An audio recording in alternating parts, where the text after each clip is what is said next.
Hai guys, di video ini kita akan belajar bab stoikiometri mengenai stoikiometri reaksi.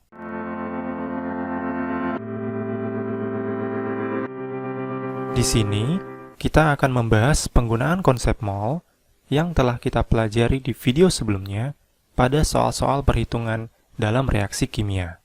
Di semua tipe soal stoikiometri reaksi bisa kita selesaikan dengan menggunakan langkah-langkah umum guys. Nah, langkah-langkah umumnya yaitu sebagai berikut. Yang pertama, tulis reaksi dan setarakan koefisien.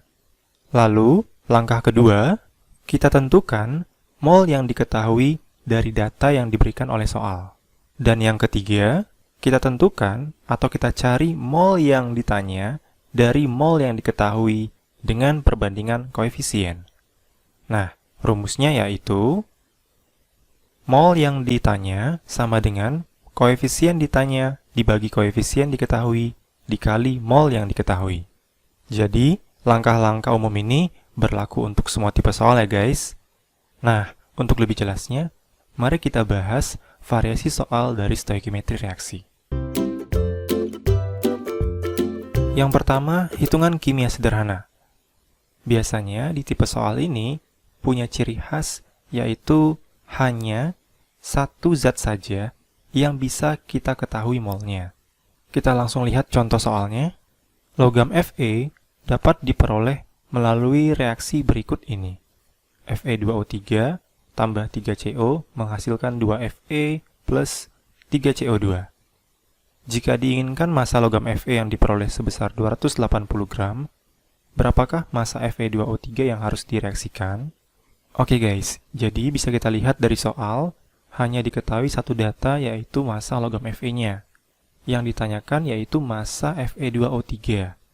Nah, untuk mencari massa Fe2O3 ini, kita hubungkan ke mol guys.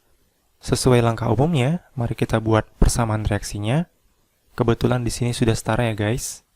Lalu yang kedua, kita tentukan mol yang diketahui dari massa Fe. Kita bisa cari molnya dengan massa dibagi dengan AR. Sama dengan 280 dibagi dengan 56, kita dapatkan mol logam Fe sebesar 5 mol. Untuk mencari mol Fe2O3, bisa kita gunakan perbandingan koefisien.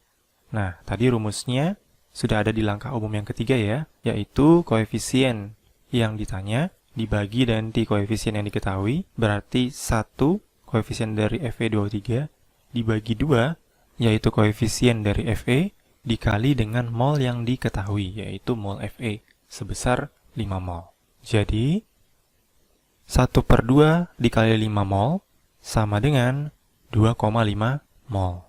Maka, massa Fe2O3 yang direaksikan sebesar mol dikali dengan MR-nya, yaitu 2,5 kali 160, kita dapatkan 400 gram. Nah, sampai di sini bisa dipahami ya guys. Jika sudah paham, kita lanjut ke materi berikutnya. Yang kedua, mengenai pereaksi pembatas. Pereaksi pembatas didefinisikan sebagai zat pereaksi atau reaktan yang habis bereaksi. Biasanya, di tipe soal ini memiliki ciri-ciri terdapat 2 atau lebih zat yang bisa kita cari molnya. Jadi minimal harus 2 zat ya guys. Mari kita langsung lihat contoh soalnya. Direaksikan 0,56 gram padatan CaO dengan 500 ml larutan asam klorida 0,1 m. Tentukan berapa gram massa kalsium klorida yang terbentuk. Oke, pertama-tama mari kita tentukan dulu mol masing-masing ya guys. Yang pertama yaitu mol dari CaO sama dengan massa dibagi dengan MR-nya. 0,56 dibagi dengan 56, kita dapatkan 0,01 mol. Lalu, mol HCl atau asam klorida sama dengan molaritas dikali dengan volumenya, sama dengan 0,1 kali dengan 0,5, kita ubah ke liter ya guys volumenya, sama dengan 0,05 mol. Selanjutnya, kita tulis persamaan reaksinya. CaO ditambah dengan HCl menjadi CaCl2 plus H2O. Ingat ya guys, harus langsung kita setarakan. Bagi teman-teman yang mungkin masih belum paham atau belum mengerti mengenai bagaimana cara menyetarakan persamaan reaksi kimia, teman-teman bisa lihat video kita yang lain mengenai penyetaraan reaksi kimia, atau bisa juga klik link yang ada di atas ini. Oke, karena ini termasuk reaksi yang cukup sederhana, kita bisa setarakan sesuai dengan urutan kation, anion, hidrogen, lalu oksigen, atau logam, non-logam, hidrogen, lalu oksigen. Di sini logamnya yaitu kalsium, di sebelah kiri ada 1, dan di sebelah kanan juga ada 1, berarti sudah setara. Non-logamnya klor, di sebelah kiri ada 1, di sebelah kanan ada 2, jadi koefisien HCl-nya kita kali dengan 2.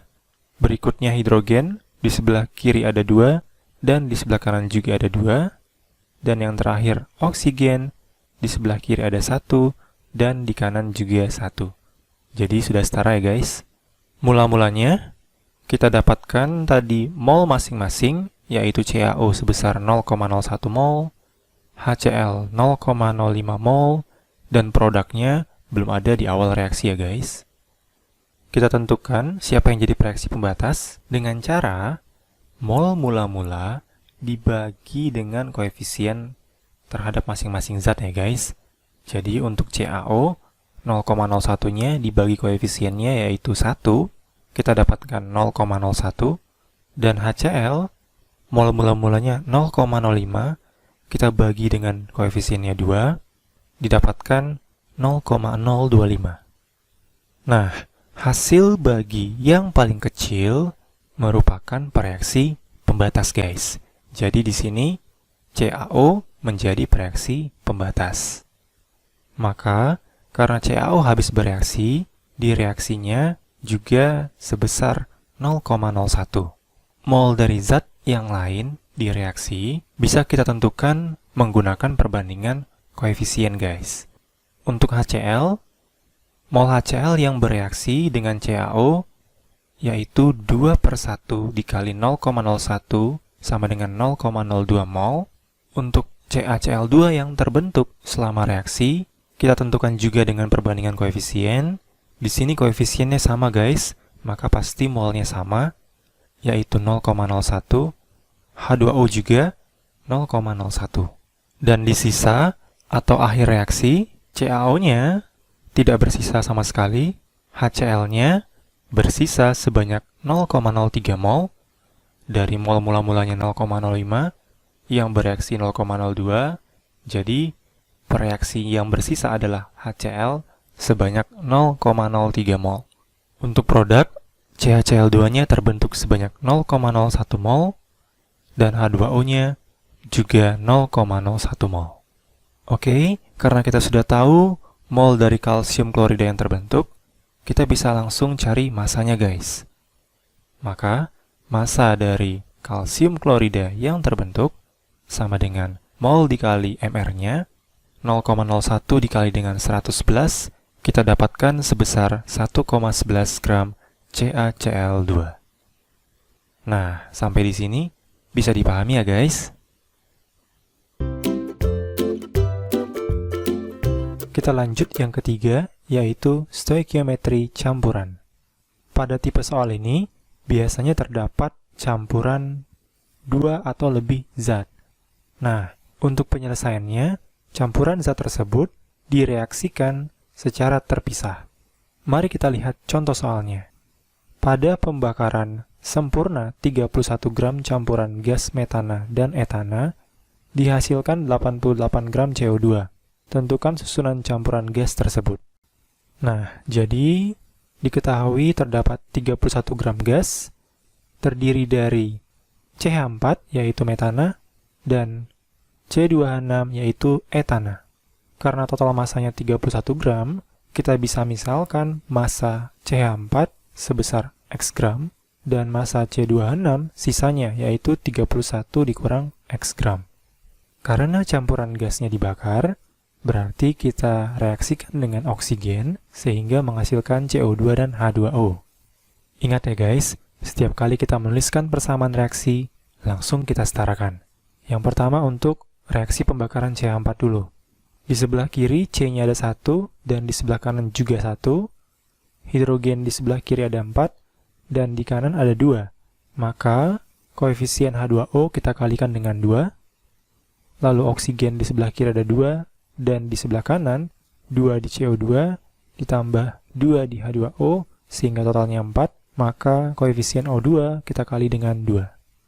Berikutnya, untuk C2H6, di sebelah kiri C-nya ada 2, di sebelah kanan ada 1, maka koefisien CO2-nya kita kali dengan 2, lalu hidrogennya di sebelah kiri ada 6, di sebelah kanan hidrogennya ada 2, maka koefisien H2O kita kali dengan 3.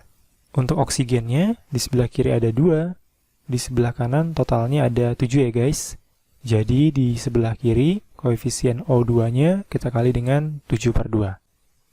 Kita juga bisa mengubah koefisien pada reaksi pembakaran C2H6 menjadi bilangan yang bulat dengan mengalihkan semua koefisiennya dengan 2, sehingga kita dapatkan koefisien masing-masing 2, 7, 4, dan 6. Selanjutnya, diketahui di soal data massa CO2 guys. Ini berarti massa CO2 total, yaitu massa CO2 dari pembakaran CH4 dan massa CO2 dari pembakaran C2H6. Namun, dalam persamaan reaksi kimia, kita tidak bisa langsung menghubungkan massanya. Jadi, kita harus mengubahnya ke dalam bentuk mol dulu. Untuk CH4, massanya kita bagi dengan MR-nya supaya menjadi mol, berarti kita bagi dengan 16 guys. Dan untuk C2H6, kita bagi dengan MR-nya, yaitu 30. Berikutnya, seperti langkah umum yang sudah kita pelajari, kita bisa mencari mol dari CO2 di masing-masing reaksi dengan menggunakan perbandingan koefisien. Untuk reaksi pembakaran CH4, karena koefisiennya sama, maka molnya juga sama guys, yaitu X/16. Dan untuk C2H6, di sini perbandingannya 4 dari CO2 dan 2 dari C2H6. Untuk mencari mol CO2-nya, 4/2 dikali dengan mol dari C2H6-nya. Kita dapatkan 31 dikurang X dibagi dengan 15. Selanjutnya, kita hubungkan mol yang sudah kita dapatkan terhadap massa CO2 tadi ya, yang sudah diketahui di soal, di mana massa CO2 sama dengan mol dikali dengan MR, massa CO2-nya dari soal sebanyak 88 gram, sama dengan X/16 ditambah 31 kurang X/15 dikali dengan MR-nya sebesar 44. Lalu 44-nya kita pindah ruas ke sebelah kiri, sehingga kita dapatkan 88/44 sama dengan 15X kurang 16X ditambah 496 dibagi dengan 240. Jadi penyebutnya sudah kita samakan ya. Lalu 88 bagi dengan 44 kita dapatkan nanti 2. Kita kalikan dengan 240 menjadi 480 sama dengan 496 dikurang X. Dan X-nya kita dapatkan sebesar 16 gram. Nah, ini berarti massa dari CH4. Maka, susunan campuran gas tersebut yaitu massa CH4 sebesar 16 gram dan massa C2H6 sebesar 15 gram. Nah, sampai di sini bisa dipahami ya guys? Jika sudah paham, mari kita lanjut ke materi berikutnya. Yang keempat, mengenai hidrat atau kristal. Senyawa hidrat merupakan suatu senyawa yang mengikat sejumlah tertentu molekul air. Jadi, pada saat proses pertumbuhan kristal, terdapat sejumlah tertentu molekul air yang terperangkap. Hal inilah yang mengakibatkan terbentuknya senyawa hidrat tadi. Oke, mari kita lihat contoh soalnya. Jika suatu garam Epson, MgSO4xH2O, dipanaskan pada suhu 250 derajat Celcius, semua air kristalnya akan menguap. Diketahui setelah memanaskan 2,024 gram sampel garam Epson, didapatkan padatan yang tersisa dengan berat 0,989 gram. berapa banyak molekul air per 1 molekul gram kristal tersebut? Oke, jadi dari soal, kita bisa lihat bahwa MgSO4X H2O dalam wujud padat dipanaskan sehingga air kristalnya menguap. Jadi dihasilkan padatan MgSO4 dan uap H2O. Lalu diketahui massa hidratnya sebesar 2,024 gram, dan setelah dipanaskan, tersisa sebanyak 0,989 gram, itu adalah massa dari MgSO4 padatannya, sehingga kita bisa dapatkan massa uap airnya, yaitu selisih dari 2,024 dengan 0,989 sebesar 1,035 gram. Ada dua cara yang bisa kita gunakan untuk mencari berapa banyak molekul air atau berapa nilai X dari senyawa hidrat tersebut. Cara pertama yaitu dengan membandingkan garam anhidratnya, yaitu MgSO4, dengan mol dari uap air. Jadi, mol MgSO4 banding mol H2O, kita dapatkan dari massa masing-masing, yaitu 0,989 per 120 dibandingkan dengan 1,035 dibagi dengan 18. Dihasilkan 0,00824 banding 0,0575, sehingga kita sederhanakan menjadi 1:7. Dan cara kedua, yaitu dengan menentukan MR dari hidrat tersebut. Pertama-tama, kita cari dulu berapa mol MgSO4 padatnya. Jadi, mol MgSO4 sama dengan massa dibagi dengan MR, sama dengan 0,989 per 120, kita dapatkan 0,00824 mol, dan jika kita lihat di persamaan reaksi, karena koefisien senyawa hidrat dan senyawa MgSO4 sama-sama bernilai 1, berarti mol dari MgSO4 sama dengan mol dari senyawa kristalnya. Selanjutnya, dari mol senyawa kristal tersebut, kita bisa menentukan MR, yaitu 0,00824 sama dengan 2,024 gram, dibagi dengan MR-nya. MR ini bisa kita jabarkan, di mana MR kristalnya sama dengan MR dari MgSO4 ditambah dengan X dikali MR air. MR MgSO4-nya sebesar 120 dan MR airnya 18. Jadi bisa kita tuliskan 120 ditambah dengan X18 sama dengan 2,024 dibagi dengan 0,00824.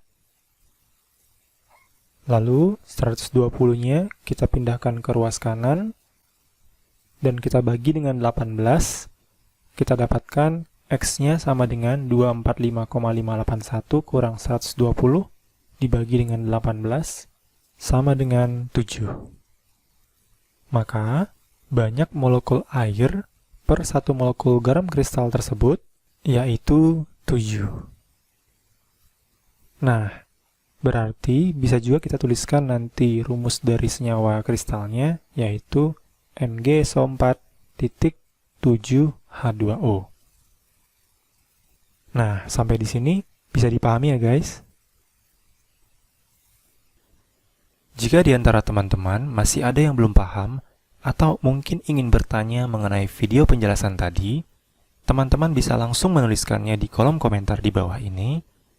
Jangan lupa like video ini jika kamu suka, dan subscribe bila kamu belum subscribe channel ini, agar kamu selalu mendapatkan update video terbaru dari kita. Oke, terima kasih ya. Semangat belajar!